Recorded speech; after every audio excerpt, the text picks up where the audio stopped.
శ్రీవాణి అంతా సక్రమం, అవినీతికి లేదు ఆస్కారం. శ్రీవాణి టికెట్ల అంశంపై వస్తున్న విమర్శలకి ఫుల్ స్టాప్ పెట్టే ప్రయత్నం చేసింది టీటీడీ. ఈ అంశంలో మాజీ చైర్మన్ భూమన కరుణాకర్ రెడ్డి చేసిన ఆరోపణలు సరికాదని స్పష్టం చేసింది. ఆన్లైన్ విధానం పారదర్శకంగానే అమలవుతోందని వెల్లడించింది. టీటీడీలోని శ్రీవాణి టికెట్ల వ్యవహారంపై విమర్శలు వివరణలు కొనసాగుతున్నాయి. టీసీఎస్ సాఫ్ట్వేర్ వచ్చిన తర్వాత శ్రీవాణి టికెట్ల దందా జరుగుతోందని టీటీడీ మాజీ చైర్మన్ భూమన కరుణాకర్ రెడ్డి ఆరోపించారు. శ్రీవాణి వెబ్సైట్ దళార్ల చేతులకు అప్పగించి దోపిడీకి పాల్పడుతున్నారన్నారు. అర్హత లేని వ్యక్తికి ఐటీ విభాగం జీఎంగా బాధ్యతలు అప్పగించారని మండిపడ్డారు.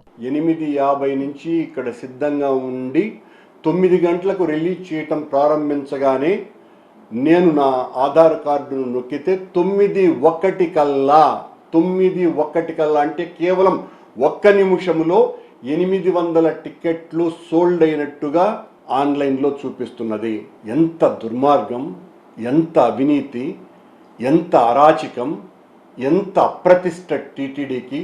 శ్రీవాణి ట్రస్ట్ ఆన్లైన్ టికెట్ల కేటాయింపు ప్రక్రియపై వస్తున్న విమర్శలను టీటీడీ ఖండించింది. భక్తులందరికీ సమాన అవకాశాలు కల్పిస్తూ అత్యంత పారదర్శకంగా ఈ విధానాన్ని అమలు చేస్తున్నట్లు స్పష్టం చేసింది. ప్రముఖ ఐటీ దిగ్గజం టీసీఎస్ సహకారంతో 2019 మే నెలలో ప్రారంభించిన ఆన్లైన్ సాఫ్ట్వేర్ విధానాన్ని ప్రస్తుతం కొనసాగిస్తున్నట్లు వెల్లడించింది. ఈ మొత్తం ప్రక్రియలో ఎలాంటి మానవ ప్రమేయం లేదని, సిస్టమ్ అంతా ఆటోమేటిక్ గా పనిచేస్తుందని టీటీడీ స్పష్టం చేసింది. మొదట లాక్ అయిన టికెట్లకు సంబంధించి పేమెంట్ గేట్వే ద్వారా నిధులు చెల్లిస్తేనే టికెట్ జారీ అవుతుందని వెల్లడించింది. టీటీడీ ఐటీ జనరల్ మేనేజర్ నియామకంపై వస్తున్న ఆరోపణలను కూడా టీటీడీ కొట్టిపారేసింది. కనీస అర్హతలు లేని వ్యక్తిని నియమించారు అనడం వాస్తవ విరుద్ధమని పేర్కొంది. ప్రస్తుతం విధులు నిర్వహిస్తున్న అధికారికి ఉన్నత విద్యార్హతలు ఉన్నాయని, ఆయనకు 32 సంవత్సరాల సుదీర్ఘ అనుభవం ఉందని వివరించింది.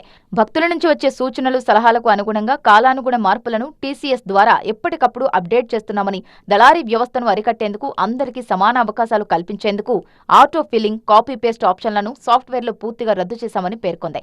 టీటీడీలోని అన్ని ఐటీ సిస్టమ్స్ ను ప్రతి ఏటా ఏపీ టెక్నాలజీ సర్వీసెస్ ద్వారా ఆడిట్ చేయిస్తున్నామని తెలిపింది.